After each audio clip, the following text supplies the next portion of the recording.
विचार जो हैं हमारे जीवन के प्रत्येक क्षेत्र पर प्रभाव डालते हैं। आप कोई भी कार्य करें उससे पहले एक विचार आता है। अगर आप बार बार जाके क्रिकेट मैच देखेंगे तो रात में स्वप्न में भी आपको रोहित शर्मा और विराट कोहली दिखने लग जाएंगे। यानी मन तदाकार तद्वत तन्मय हो गया। ये हम लोगों के मस्तिष्क का नेगेटिविटी बायस और उसको कंपाउंड करने वाला एक टेट्रिस इफेक्ट, वो क्या होता है?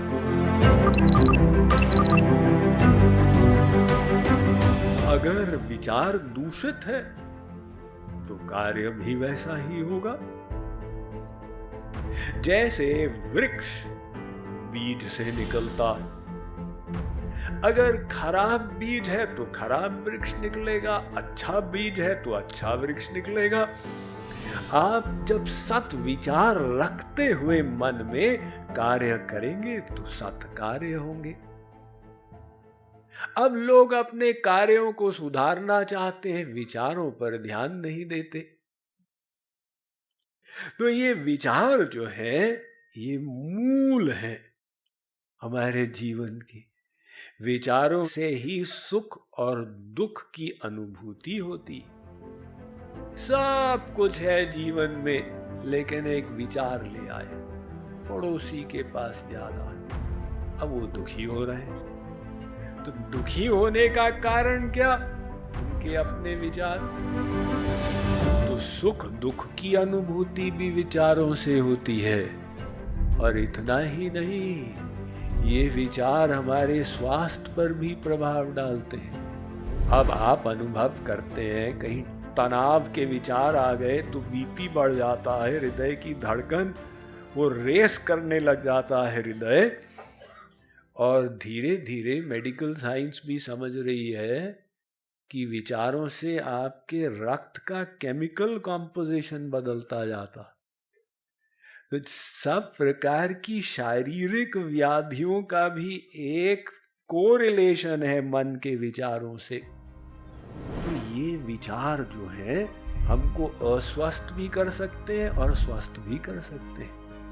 इतना बड़ा महत्व हमारे जीवन में विचारों का। और वो विचार है क्या?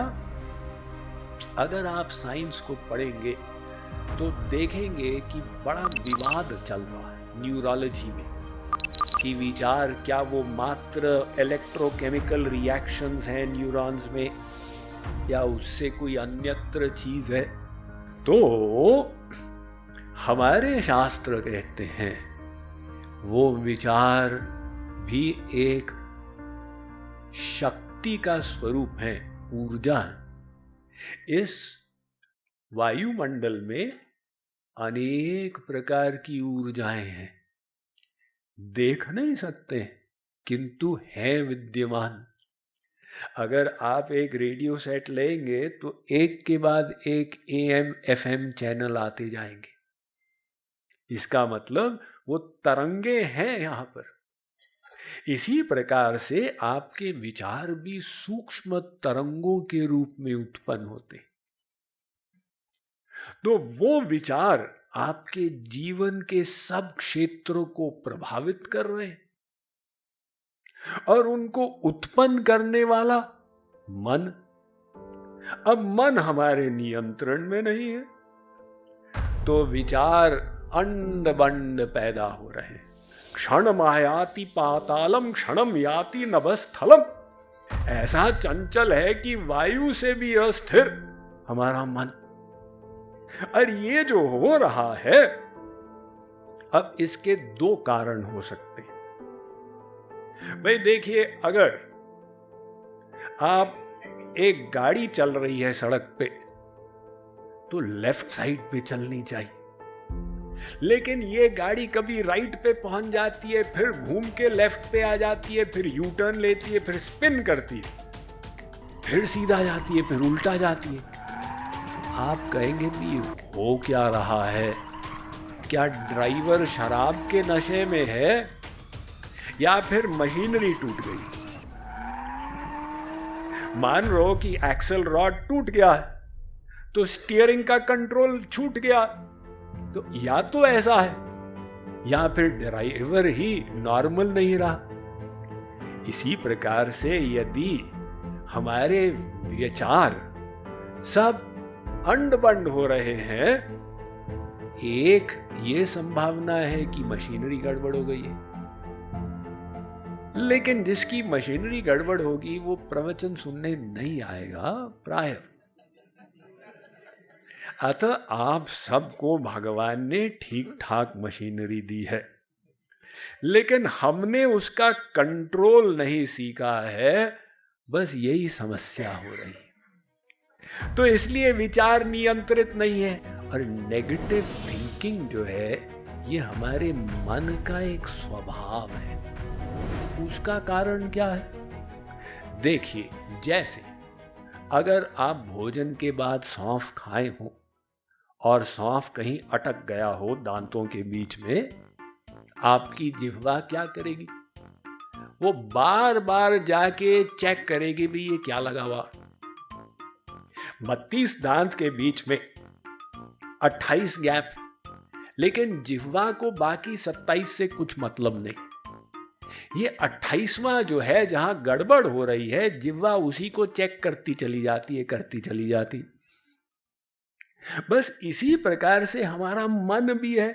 आपके जीवन में 27 क्षेत्र सब ठीक ठाक है। पतिदेव या श्रीमती जी, उनका पूरा सहयोग तालमेल है, आर्थिक व्यवस्था भी ठीक है, नौकरी में भी सम्मान मिल रहा है।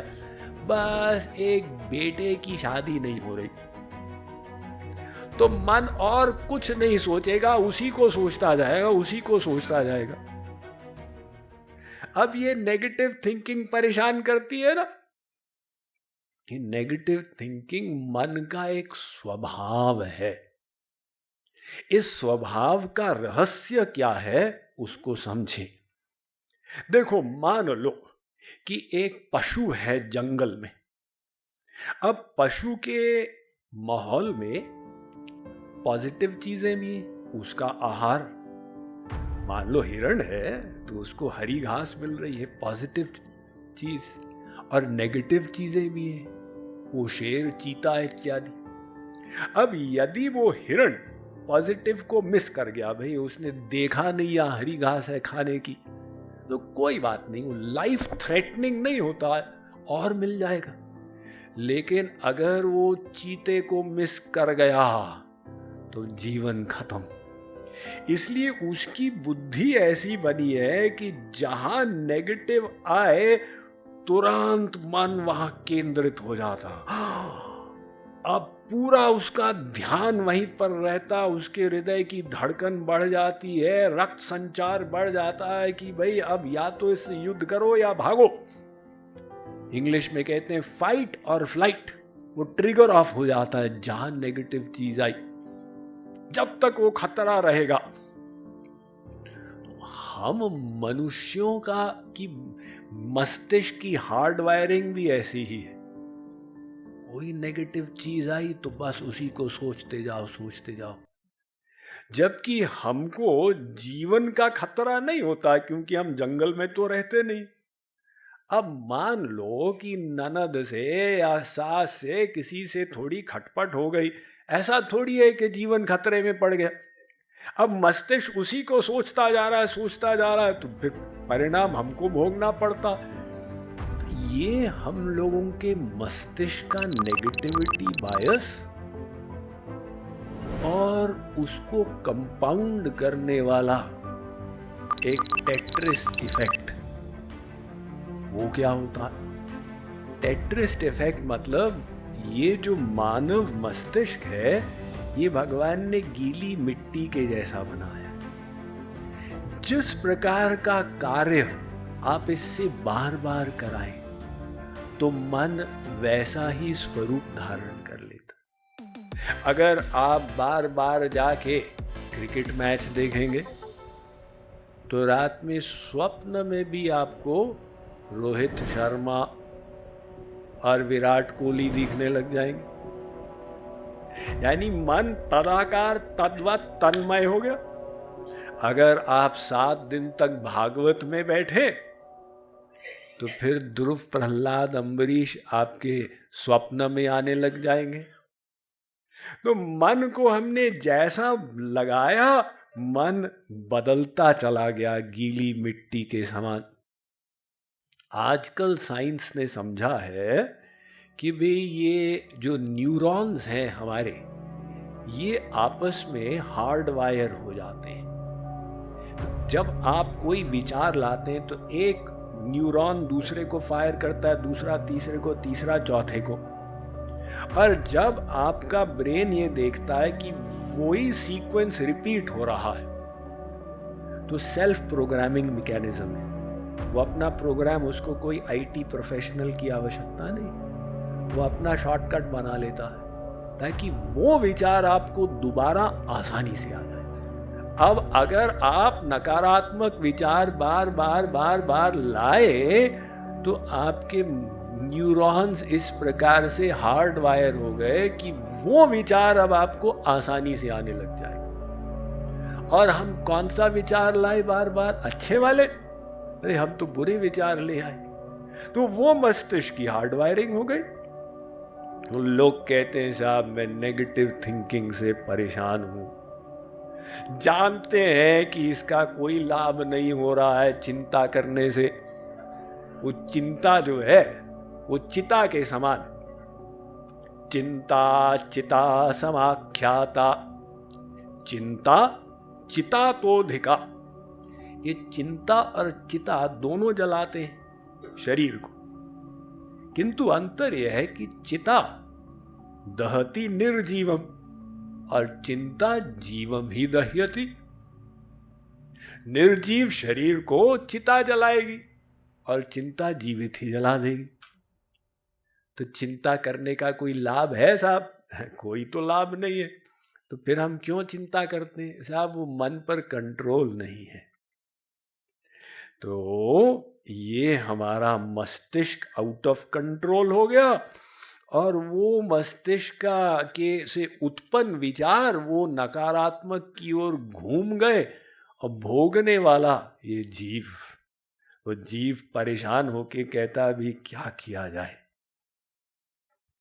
तो वेद कहता भी देखो घबराओ मत, याद रखो कि परिस्थिति नकारात्मक हो सकती, लेकिन आप उसमें क्या विचार लाओगे ये आपकी अपनी स्वतंत्रता है। Mind management, life transformation, power of thoughts आदि प्रेरणादायक एवं आध्यात्मिक वीडियोस के लिए सब्सक्राइब करें स्वामी मुकुंदानंद हिंदी यूट्यूब चैनल को और बेल आइकन को अवश्य दबाएं ताकि आपको ये वीडियोस मिले सबसे पहले।